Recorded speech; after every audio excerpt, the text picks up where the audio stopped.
Salut les amis, nous sommes en fin de semaine et les previews NBA continuent sur First Team. Nous sommes à 2 semaines du début de la saison NBA et donc on prend un peu de temps avec Erwan là pour égrener toutes les équipes. Aujourd'hui, place aux Atlanta Hawks de Zaccharie Zaché, entre autres, puisque le numéro 1 draft français a vu du renfort arriver du côté de la Géorgie. Il y a plein de choses intéressantes à dire sur cette équipe, Erwan. Honnêtement, il y a une petite hype Atlanta dans la conférence. C'est assez rare pour être souligné. Il y en avait l'année dernière parce que évidemment Zaccharie avait été choisi numéro 1. On avait envie de voir les premiers pas, les débuts de Zaccharie Zaché en NBA associé à Triangle, cette espèce de one-two punch qu'on a un peu vu. On aurait aimé le voir un petit peu plus, mais bon, okay, on s'en est contenté en tout cas pour une première année. Et puis là, la deuxième année évidemment de Zaccharie. Et puis, cette équipe des Hawks qui a beaucoup bougé cet été, qui a montré pas mal d'ambition et surtout qui a offert, je pense, à Trae Young sa meilleure équipe, lui qui va attaquer sa 8e saison NBA. Je pense que Trae Young n'a jamais eu une aussi bonne équipe depuis qu'il est dans la ligue. Alors voilà pour le préambule, hein, mais nous on vous donne rendez-vous vendredi prochain, le 17 octobre, pour la première de Offense sur la deuxième chaîne de First Team, hein, bien sûr, vous le savez, notre émission divertissement et sport. Erwan et moi serons autour de Tom Chiaravino pour parler des meilleurs sportifs, des pires sportifs, des takes de la mauvaise foi, du sourire, on l'espère. Tournage en début de semaine et diffusion donc vendredi. On compte vraiment sur vous. Le rendez-vous est pris pour voir la nouvelle émission ambitieuse de First Team. On continue sur Atlanta, hein. Mais pas qu'un peu, c'est vrai. C'est-à-dire qu'on n'a plus d'oseille, donc il y a un intérêt à marcher, donc on compte vraiment sur vous. On va parler d'Atlanta aujourd'hui tranquillement. On va se repositionner en ce qui s'est passé l'année dernière. Erwan, 4 play-in d'affilée pour Atlanta. L'année dernière, malheureusement, c'est pas passé avec ce bilan de 40 victoires et 42 défaites. 8e de la conférence Est. Ils sont dans le ventre mou de la NBA, hein, 17e attaque, 18e défense. Ouais, ils sont à leur place, Atlanta, depuis quelques saisons. Le match au Garden, les playoffs au Garden de Trae Young me paraissent être très très loin en fait. C'est une éternité. Mais ils le sont, et surtout on va rien enlever à ce run qui avait été fantastique, mais il avait fait chialer Trae Young. On se souvient, il avait fait chialer aussi Joel Embiid et les Sixers avec un Ben Simmons qui lui aussi avait qui a perdu son talent ce jour-là, hein, ce jour-là, oui. Sur cette série-là, oui. Et puis cette finale de conf, donc où ils étaient un petit peu trop courts, mais on s'était dit waouh, ok, il se passe quelque chose. Et depuis, en fait, rien. En fait, depuis, Trae Young et les Hawks sont une équipe de play-in. À partir du moment où tu fais les play-in, peu importe ce qui se passe au premier tour des playoffs ou pas, ok, on est là. Je trouve qu'avec le roster que les Hawks lui ont dessiné, je trouve qu'avec le statut que veut Trae Young dans la ligue et comment il veut être reconnu, c'est-à-dire que il est temps de franchir un cap. Si ce n'est pas le cas, je pense que dans un an, Trae Young ne sera plus un joueur des Atlanta Hawks. Aujourd'hui, on lui a quand même foutu une équipe entre des mecs qui reviennent de blessures, des jeunes talents qui ont été draftés, et l'arrivée de Porzingis, de Alexander Walker. Et il y a du monde. Il y a du monde dans une conférence Est qui est un petit peu décimée, avec des équipes comme les Celtics, comme Milwaukee, où on ne sait pas trop ce qui se passe. Il y a de la place, il y a des places à prendre. Et si ce n'est pas Atlanta qui prend ces places-là, je pense que Trae Young ne sera jamais, en tout cas à Atlanta, le joueur qu'il rêve d'être. On va un petit peu se positionner sur ce qui s'est passé l'été dernier, pendant l'intersaison. Regardons les départs et les arrivées, parce qu'Erwan a commencé à parler de certains joueurs, certains renforts, et vous allez voir que oui, c'est plutôt bien pensé. Les départs, il y en a eu beaucoup. Caris LeVert qui est arrivé en cours de saison, hein, vous vous souvenez du trade contre DeAndre Hunter, Clint Capella qui retourne à Houston, Terrence Mann que tout le monde adore. Moi, je trouve que c'est une surcote de l'espace. Il va à Brooklyn. Là, pour le coup, son après-carrière depuis les Clippers te donne raison. Ouais, mais aux Clippers, hein, je vous rassure. Non, Clippers, on nous a fait croire qu'il avait du potentiel, il avait déjà 26 ans le mec. Bref, Kobe Bufkin, lui aussi va honnête. George Niang se barre. Larry Nance Jr. qu'on a vu pendant cette pré-saison là, mais pas avec le maillot d'Atlanta du coup. Et Garrison Matthews, ton gars sûr, Erwan, et celui de Rémi Réversion, bien sûr. Celui de Rémi surtout. Bien sûr. Ils sont donc partis. Donc beaucoup de départs mine de rien avec des joueurs. C'est Knicks, hein, Garrison Matthews, je crois. Ah, ça, je sais pas du tout. Je crois. Garrison Matthews. Je vérifie. Tom va nous dire. T'inquiète, il est là pour ça. Il est à l'édition. Parmi les arrivées donc, ça est plus intéressant du coup. Kristaps Porzingis dans ce trade à 3 arrive avec son énorme contrat depuis les Celtics. Nickel Alexander Walker en sign and trade arrive lui aussi après avoir fait un très bon round de playoff à Minnesota. N'Faly Dante arrive, Luke Kennard et Asa Newell arrive en drafté en numéro 23.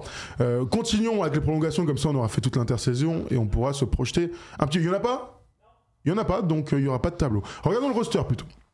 Regardons le roster ensemble pour qu'on se projette un peu sur le 5 majeur. Le 5, il bouge, mine de rien. Trae Young, Dyson Daniel l'année dernière parmi les meilleurs défenseurs de toute la NBA, Zachary Zaché qui dans son année 2, on va prendre le temps d'en discuter, il y aura toujours des attentes. Le retour de Jalen Johnson, vous vous souvenez, il s'était blessé gravement l'année dernière en janvier, et je sais que tu l'adores. Et donc l'arrivée de Porzingis. Avant de parler des autres, parle-moi de l'association entre Porzingis et Trae Young. Porzingis va être dans le 5 majeur, hein, et Okongwu va retrouver une place de remplaçant. Il était le remplaçant de Clint Capela, et il était titulaire l'année dernière. Il avait été bon quand même. Okongwu qui est un très bon backup NBA. Et quand je dis backup, ça veut pas dire qu'il peut pas être titulaire, mais ça veut dire que quand ton titulaire est blessé, il peut remplir des cases de titulaire. Donc Okongwu, c'est un très bon backup NBA.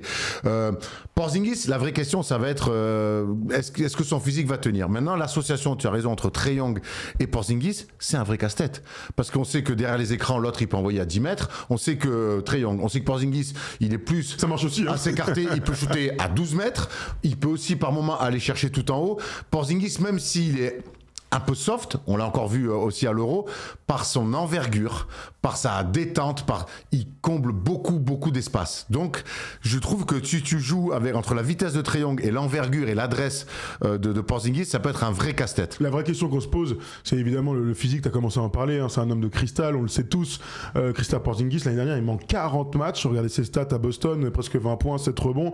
On se souvient du run de playoff où il finit champion, où il jouera juste au début et juste à la fin, et sur une jambe lors de la finale NBA. Mais c'est tellement un game changer de par sa taille, son talent, sa capacité à mettre des comptes, son adresse, son jeu post-up. Porzingis, il fait partie de ces mecs en NBA.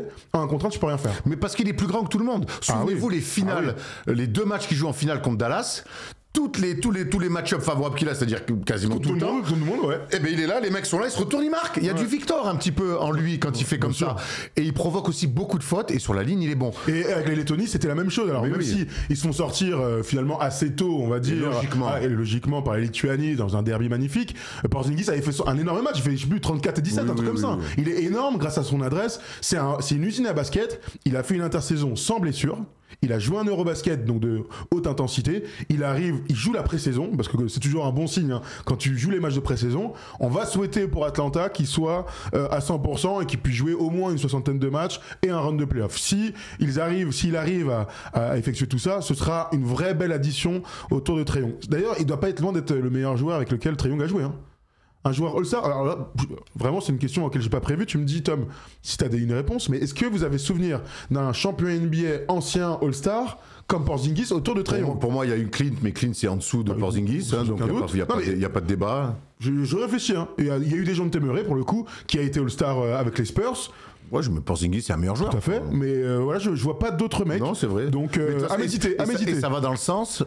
Ça va dans le sens de ce que je dis en début de vidéo pour dire que Trae Young a certainement le meilleur effectif depuis qu'il est en NBA. Je suis plutôt d'accord avec toi. Regardons encore une fois le roster et on va commencer ensuite à égrener les mecs. Dyson Daniels va être... tu te souviens l'année dernière, il était dans le 5 majeur avec DeAndre Hunter. Zachary était en sortie de banc. Dyson Daniels a été magnifique l'année dernière, en pleine progression des deux côtés du terrain. C'est honnêtement l'un des meilleurs défenseurs de la NBA. Ah bah oui, il a eu des voix de toute façon. Il a même eu meilleur défenseur de l'Est, tu sais, sur un mois. Ouais, c'est vrai. Non, mais de toute façon, c'est un magnifique joueur qui avait besoin d'un autre projet que les Pelicans pour montrer tout son potentiel. Et les Hawks l'ont bien senti. J'aime beaucoup Dyson Daniels qui est vraiment le coéquipier parfait, c'est-à-dire il parle pas beaucoup, il est pas tout le temps là à vouloir, c'est pas un croqueur, c'est un mec qui joue très juste, et puis de l'autre côté, c'est une assurance tout risque. Quand tu défends à côté de Dyson Daniels, tu sais que t'as intérêt à tenir ton duel, parce que lui, il te montre toujours l'exemple. Donc, puis il est fort dans les interceptions, donc ça donne des possessions en plus, ça donne des paniers faciles. Tu sais que c'est un des meilleurs backcourt titulaires de la conférence Est, hein. Là, tu vois, quand je réfléchissais, et dites-nous encore une fois dans les commentaires où est-ce que vous le placez. En termes de complémentarité, ils sont jeunes, il y a un grand talent en Trae Young, il y a un gars ultra complémentaire comme tu viens de dire.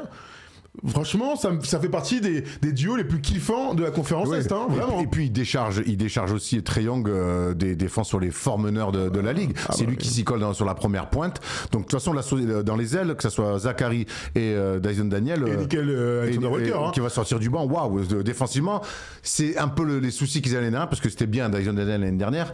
Mais après la blessure en plus de Jalen Johnson, défensivement c'était un peu Okongwu, il est bien, mais c'est sur un poste intérieur.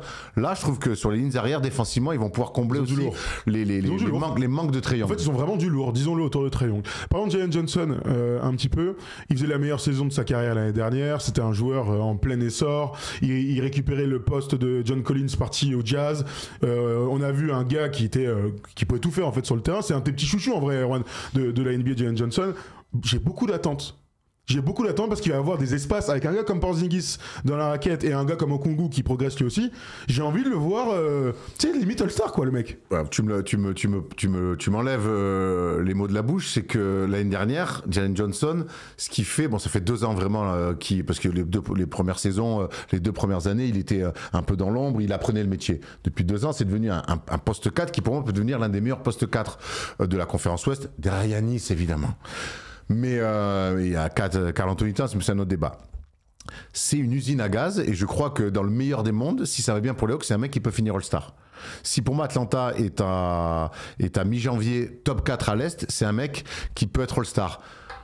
Fort driver, athlète plus, met dedans de manière assez fiable. Shoot pas très vite, mais attention, si tu laisses de l'espace, peut mettre dedans. Bon rebondeur, et puis va très vite vers l'avant, capable de faire des coast-to-coast, par lui-même, dribbler, tout ça, aller être agressif, provoque des fautes. Il a tout le bagage du joueur qui, même quand c'est un mauvais soir, il fait 18 et 12. Tu vois ce que je veux dire ? L'année dernière, il finit quand même à 18,9 points et 10 rebonds sur les 36 matchs qu'il a joué. Je regardais un petit peu ses pourcentages. Il finit à 50% au tir et à 3 points, il est à 31%. Donc progression aussi attendue. C'est pas un truc naturel. John Collins avait vraiment fait la bascule entre le début et après, c'est l'adresse. C'est pas un truc encore naturel chez lui. Par contre, il les prend, il n'hésite pas. Mais c'est un joueur qui va progresser encore. Très bien pour Jalen Johnson. On le disait, beaucoup d'attentes autour de lui. Après, les jeunes, les mecs, ils ont 24 ans. Donc, dans cette idée de retrouver les Hawks en play-off sans passer par le play-in, on a beaucoup d'attentes autour de lui. On s'arrête un petit peu sur Zachary, Erwan, si tu veux bien. Année 2 donc pour Zachary. Après l'été avec l'équipe de France où il y a eu des hauts, il y a eu des bas aussi, malheureusement, surtout sur le 8e de finale face à la Géorgie. Ses stats l'année dernière, 12,6 points, 3,6 rebonds, 73 matchs qu'il a débuté, 45% au tir, il fait deuxième de rookie. Qu'est-ce qu'il y a ? Tout à l'heure, tu disais qu'il est commencé sur le banc avec DeAndre Hunter. Ouais. En fait, après, ils ont switché très vite. C'est DeAndre Hunter qui est sur le banc. Mais ça ne change à rien à ce que j'ai dit. Oui. Au début, c'était DeAndre Hunter et Dyson Daniels. Après, Hunter, il se blesse. Enfin, il y a une blessure, il va dans le 5. Finalement, il préfère le faire jouer en 6e homme et il y a le trade ensuite. Il lui faut confiance à Zachary à Atlanta. Il n'y a aucun doute là-dessus. Maintenant, Zachary, avec un effectif qui est de plus en plus étoffé, va falloir trouver des tickets shoot. On sait qu'il a une relation parfaite avec Trae Young, ils sont très très potes tous les deux. Il y a tout pour qu'il fasse une deuxième bonne saison avec un petit peu plus d'expérience. Un peu plus d'expérience. On l'a vu encore cet été à l'Euro aussi, je pense qu'il faut vraiment qu'il progresse dans le handle. Sur 2-3 dribbles, il est capable de faire des différences, mais jouer des pick and roll, je pense que c'est vraiment quelque chose qui doit, je sais pas s'il aura beaucoup de pick and roll à jouer, mais en tout cas, c'est un truc qui doit commencer à bosser. Okay. Mais au-delà de l'aspect basket purement individuel, travail individuel, tout ça, c'est be a man, Peter Pan. je veux que ça y est, Zachary, t'es plus un petit garçon. T'es dans ta 2e année, t'es dans une équipe qui doit viser le top 5 à minima de cette conférence. Il y a de la place, tu vas être titulaire dans cette équipe-là. T'as un meneur de jeu, t'as des mecs autour de toi. Je veux que tu montres un peu le côté... je suis un bonhomme. Voilà, je veux qu'il s'affirme un petit peu dans l'attitude. Dans l'attitude. Voilà ce que je vais attendre de Zachary. S'il arrive à développer un petit peu ce côté-là, les conséquences directes, c'est qu'il va performer direct. Exactement. On rappelle que l'année dernière, il a des matchs à 30 points, il a des vrais bons pics. Il a fait 1m40 contre les Nets. Tout à fait. Il a des pics de très haut niveau, Zachary. Maintenant, il faut trouver de la régularité. Par rapport au dribble, ce que tu disais, moi, je crois absolument pas d'ici 3-4 ans à ce qu'ils prennent des pics and roll. En revanche, je l'attends sur toutes les attaques de close-out qui soient dans les bons espaces. En NBA, il y en a des espaces. Et quand tu as des joueurs comme Trae Young, comme Jalen Johnson qui sera à 45 à l'opposé, comme Porzingis qui va dans le pop, ton gars là-bas, à l'opposé sur la skip pass, c'est Zachary. Et Zachary, avec sa vitesse d'exécution, sa super adresse, ses qualités athlétiques, j'en attends qu'il ait... En fait, que ce soit un rouage essentiel de leur attaque pour sanctionner le côté fort de la défense. Sanctionner le côté faible de la défense. C'est là où il a eu un petit peu de mal avec l'équipe de France cet été. Mais je pense que des échecs comme ça, dans des compètes de niveau international, ça, tu en ressors plus fort pour la NBA, où il y a plus d'espace, où les défenses sont moins compactes. Donc voilà, mais J'attends Zachariason sur toutes les attaques de close-out qu'il a attaqué, arraché des cercles et qu'on le voit un peu plus dans les top 10, pas parce que c'est un top 10. C'est déjà le cas, mais je veux dire, c'est déjà le cas. Ça montrera une agressivité. Tout à fait. Supérieur à ce qu'on a pu voir l'année dernière. Et l'open court, bien sûr. Voilà, évidemment. De toute façon, c'est un joueur d'open court fantastique. Regarde, Tom, il est bon. Là, il nous a mis les plus grosses marques l'année dernière de Zachary Rizaché. Donc, les 38 points face aux Nets dont tu parlais en 35 minutes. Les 36, ça, c'était fin mars, à la fin de l'année, face à Milwaukee. 33 points contre Knicks, Erwan, où joue effectivement Garrison Matthews pour ce début de saison. Voilà. Et donc, 4 matchs à plus de 30 points. Avec ce match face à Cleveland aussi, plusieurs matchs à plus de 20 points. Il a des pics de très haut niveau, il y a des pics de numéro 1 de draft. Maintenant, il faut que son niveau plancher s'élève un petit peu. En fait, il doit faire aucun match à moins de 10 points. Oui, en fait, c'est tout con, mais c'est ça. Oui, mais c'est dans l'attitude aussi. Voilà, c'est plus un rookie. Il faut qu'il s'émancipe un petit peu dans le jeu, que ça devienne, je te dis, qu'il devienne gentiment, mais sûrement un papa. Voilà. Bien sûr. Tout à fait. Regardons une nouvelle fois l'effectif, parce que vous n'êtes pas sans savoir que l'équipe est grande. Vous avez vu la stat qui est sortie. Ils ont donc 8 joueurs à 2m07 ou plus. C'est énorme. Alors, Trae Young est le meilleur joueur de l'équipe sans aucun doute, mais tu peux imaginer des 5 majeurs avec 5 ailiers jusqu'à Porzingis, tu vois, de 2m07 à 2m20, plus de 2m20. Parce que c'est aussi ce que veut Quinn Snyder, le coach, c'est d'avoir cette... alors en anglais on dit versatility, mais vraiment on ne dit pas ça en français, c'est polyvalence. On veut de la polyvalence sur le terrain. L'arrivée de Luke Kennard, très intéressante aussi d'avoir un vrai shooter. Toujours pour mettre des filoches. On l'avait un petit peu oublié, Luke Kennard, après son passage à Memphis. Il n'a pas utilisé comme on l'aurait aimé, même s'il est toujours autour des 8, 9, 10 points par match. Je crois beaucoup en Luke Kennard. Moi, j'avais beaucoup aimé son passage aux Clippers et à Détroit. Donc, non, moi, je pense que ça va leur amener un petit peu de la profondeur. Ça fait 3 ans aux Grizzlies. Il y a un profil qu'ils n'ont pas vraiment de shooter. Le meilleur, c'est Zachary, en fait. Zachary, c'est le meilleur shooter, tu vois. Il y a Trae Young, évidemment, mais avec des pourcentages un petit peu plus bas l'année dernière. Mais Zachary, c'est le meilleur shooter. Là, c'est un gars, tu l'as sur le terrain, on sait ce qu'il est censé faire. C'est un énorme filocheur. Énorme filocheur, bien sûr. Papa de gauche, ultra rapide.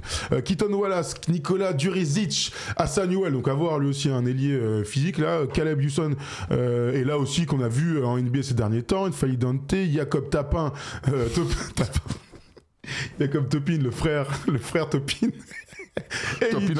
Topinambour. Et les pivots, donc. Il y a le joueur du Real, là, le jeune, Ilian Ndiaye, là. Tout à fait, ça.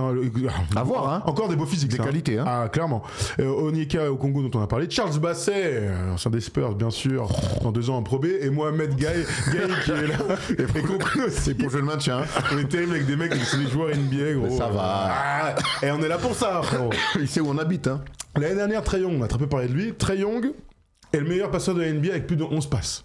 On a senti cette mue. Alors, il a toujours été en 27 et 8, 27 et 9. L'année dernière, 24 points, 11,6 passes, des petits pourcentages à 41% et 34% à 3 points. All-Star, parce que c'est un joueur référencé, mais Trae Young, tu le disais hier dans Clutch, ou entre nous d'ailleurs peut-être, Trae Young, on a l'impression qu'on est sur la fin du parcours avec Atlanta, et à côté de ça, il a la meilleure équipe. Donc, il y a beaucoup d'attentes pour cette saison, tout simplement. On peut toujours débattre de construire autour d'une star quand tu rebuilds comme avec Trae Young. Comme dans d'autres, ça a été fait, on pense à Lillard à Portland, il y a plein de joueurs comme ça, des meneurs de jeu. C'est jamais simple de construire autour de mecs comme ça, parce qu'il faut que les planètes soient alignées, que tu tombes les bons mecs, que tu aies l'opportunité aussi, que tu draftes bien, que peut-être le marché des trades t'offre quelque chose dans un marché comme Atlanta où les gens on s'arrache pas, on se bagarre pas pour dire tiens, je vais aller aux Hawks. Mais bon, après 8 ans, pour moi, il a cette équipe-là. Et Trae Young, on lui a souvent trouvé des excuses. Mais on l'a souvent suivi dans des attitudes un petit peu curieuses, un petit peu défensivement. On l'a vu un petit peu se séparer parfois de son équipe. Là, je trouve qu'il n'aura plus d'excuses cette année. Il n'aura plus d'excuses. Il a un coach plutôt bon, je trouve. Oui, référencé, en tout cas, voilà. Oui. Il a une équipe avec de la profondeur, avec des mecs all-stars, avec des jeunes en devenir. C'est lui le patron de cette équipe. Il a les clés. La hiérarchie, elle est claire. Il est vraiment à la croisée des chemins de sa carrière. À Atlanta. À Atlanta. Et là où je te rejoins, c'est que de ce que nous a dit... Je ne sais pas s'il retrouvera ensuite, parce que ça fait déjà 8 ans, je ne sais pas s'il retrouvera hors Atlanta un rôle comme cela. Après, tu peux être un dieu, vu son talent, si demain il part, c'est pour faire un duo avec quelqu'un d'autre. Tu sais très bien que les trades, parfois, ils te permettent de créer des choses intéressantes avec d'autres joueurs. Tom me précise un player option pour l'année prochaine de Trae Young. Donc on est vraiment, tu parles de croiser des chemins, c'est ça. C'est que soit ils sont propulsés top 6 de la conférence Est et ça se passe bien et donc il y a un nouvel allant, ils vont en playoff et on sait qu'en playoff, Trae Young c'est toujours quelqu'un d'important. Soit c'est un nouveau coup d'arrêt. Ils ont quand même essayé beaucoup de choses quoi, ces derniers temps, le front office. On parlait de Dejounte Murray il y a quelques temps. Il y a eu beaucoup de changements. Il y avait les Landry Fields et tout qui ont été cut. Hein. Il y a eu un remue-ménage aussi dans les bureaux. Donc on est censé être à un moment où il doit y avoir un élan positif en termes de résultats dans la franchise en général. Pour moi, c'est top 6 à minima. Top 6 à minima. Et on verra ce qui se passe au premier tour, la manière. Parce que c'est toujours important la manière. Ça reste l'année 1 d'un projet avec tous ces chamboulements cet été. Mais c'est à minima top 6. Et après, à voir ce qui se passe en playoff. Si tu perds en 7 matchs sur un tir au buzzer, bravo les gars, on reviendra plus fort l'année prochaine. Si tu prends 4-1 et que t'existes pas, là on rediscutera. En tout cas, ce qui est sûr, c'est que Trae Young, il a envie de prolonger l'aventure à Atlanta, qu'il est à la recherche d'une prolongation. Donc là, ces derniers temps, il a dit qu'il était pas ultra heureux de pas avoir eu la grosse prolongation à 200 millions de dollars qu'il souhaitait tant pour prolonger en Géorgie. Donc c'est quand même des choses à surveiller. Après, Zachary nous a tellement dit que c'était un gars sympa, que c'était un bon leader. Tu sais, il a toujours été très positif vis-à-vis de lui. Hein. Oui, c'est vrai. Chaque fois qu'il nous en parle, il nous dit non, c'est un vrai leader, c'est un mec avec qui va parler aux joueurs. Après, c'est une star. Hein. C'est une star. Après, de toute façon, c'est la NBA. Voilà, oui. Au bout d'un moment, on va pas reprocher à des mecs trop forts, All-Star, de dire ah non, t'es trop humble. Non. En NBA, tous les 2-3 meilleurs joueurs de chaque équipe sont des méga superstars. Donc, et il faut les gérer comme tels. Tout à fait, absolument. Regardons les codes sur Winner là, pour voir un petit peu ce qui se passe pour eux. Regardez pour la division donc sud-est, ils sont avec le Magic, le Heat, les Hornets, les Wizards. Ils sont le deuxième favori avec le Magic. Alors avant que tu me donnes ta réponse là pour savoir si tu imagines Atlanta ou Orlando premier dans cette petite division, je vous propose comme toujours hein, de regarder ce petit spot dit par Erwan pour nous rejoindre sur Winamax. Depuis plusieurs années, Winamax est partenaire de notre chaîne. Et avec eux, tu peux utiliser ton expertise pour gagner de l'oseille en pariant sur toutes les compétitions de basket. Sur les matchs, mais aussi, et ça on adore, parier sur les perfs des mecs. Tiens, je sens bien qu'un Serbe va faire un triple-double. Pari plutôt safe. Tu peux aussi miser sur qui sera le meilleur scoreur, le meilleur passeur, et même miser sur les duos. Bref, l'offre basket Winamax n'a jamais été aussi complète. En plus, ton premier pari peut être remboursé en cash à hauteur de 100 € maximum. Et vu qu'on est sympa, on t'offre même un petit bonus de 10 € lors de ton premier dépôt avec un code FT10. Plus d'infos en description. On rappelle quand même, le plus important, c'est strictement interdit aux moins de 18 ans. On est là surtout pour s'amuser. Là, c'est pour s'amuser sur Winamax, si vous aimez les paris sportifs. Alors, Orlando-Atlanta, une préférence pour gagner la division? Bon, Orlando est en avance collectivement sur le vécu collectif la saison dernière avec beaucoup de blessés. Moi, Orlando, c'est une équipe que j'ai envie presque de mettre top 3 à l'Est cette année. Moi aussi, mais Orlando devant. J'ai l'impression qu'Atlanta, je suis plutôt d'accord avec toi. Hein, je pense qu'Orlando doit truster les bons signes. Voilà, l'avantage du terrain. Voilà, c'est là, on vise ça. Mais Atlanta. Franchement, si ça clique, ils seront pas loin. De toute façon, enfin, pas loin, ils y seront même. De toute façon, là, tous ceux qui nous attendent, une fois qu'on fait les prédictions, qui vont rien dire sur l'émission dans 24 heures et qui, dans 3 mois, vont dire moi, je savais que cela, on vous connaît. Après, effectivement, si ça clique et on a envie de les voir jouer ensemble quand ça va compter en saison régulière, mais oui, on n'est pas à l'abri que Atlanta soit la surprise de cette conférence Est cette année. Ça serait pas fou. Tout à fait. Est-ce que parce que tout à l'heure je parlais vous savez, de Landry Fields, le GM qui a été cut, c'est son assistant Onsi Saleh qui a pris sa place. Si on pouvait, s'il vous plaît, nous montrer la photo de Onsi Saleh, je pense plutôt, qui est le nouveau GM, parce que moi, quand je vois des beaux gars comme ça, j'ai envie de mettre leur photo. J'ai l'impression de voir ce mec-là tous les jours au travail. C'est peut-être aussi pour ça que j'ai envie de vous mettre cette belle photo de Onsi Saleh. Je laisse Tom un petit peu méditer à tout ça, mais quand il y a des changements de front office de cette manière-là, on attend. Je sais pas, j'aime bien sa tête. C'est-à-dire que je le crois, je suis pas en train de me dire, ouais, il est general manager d'une équipe NBA. Regarde-le comme il est beau gosse. Vous savez qu'il a la même tête qu'Erwan pendant le Covid quand il se rasait pas là. Quand tu te rasais pas. Mais si, je me suis rasé pendant le Covid justement. Ah oui, toi. Non, alors, je me souviens très bien de ce que tu as fait en termes de rasage, mais avant, t'avais cette tête là, on dirait un cutter dans un corner d'un mec de boxe, sans déconner. Tu vois ce que je veux dire? En tout cas, un general manager avec beaucoup de flow. T'es GM en NBA, taille-toi la barbe là. On n'est pas, on dirait. C'est son flow. On dirait, comment il s'appelle le mec dans... le grand Gatcher, non? Non, le barbu là qui joue dans quelle série déjà là? Qui est fan de basket dans l'Eurolegue là? Non. Alors là, donne-moi les infos, quelle série quoi? Allez. La série où les mecs s'appellent Tokyo et tout là. Ah oui, dans Tokyo. Oh putain, j'ai dit Tokyo. Le truc espagnol là, de merde. Voilà. Putain, comment ça s'appelle? Casa de Papel. Il n'y a pas un mec barbu qui c'est Helsinki. Ah d'accord, j'ai compris. Et ok. Voilà. L'acteur d'Helsinki, voilà. On le voit très souvent parce qu'il est souvent en France, il doit habiter à Paris et il est très fan de basket, ancien basketteur. On l'a croisé 2-3 fois. Vu le physique, ancien basketteur, il est plus proche de pilier que basketteur, quoi. Tout à fait. Bah, écoute, il en faut des piliers, hein. Surtout dans les bars. Bon voilà pour les Hawks en tout cas. Tu veux rajouter quelque chose?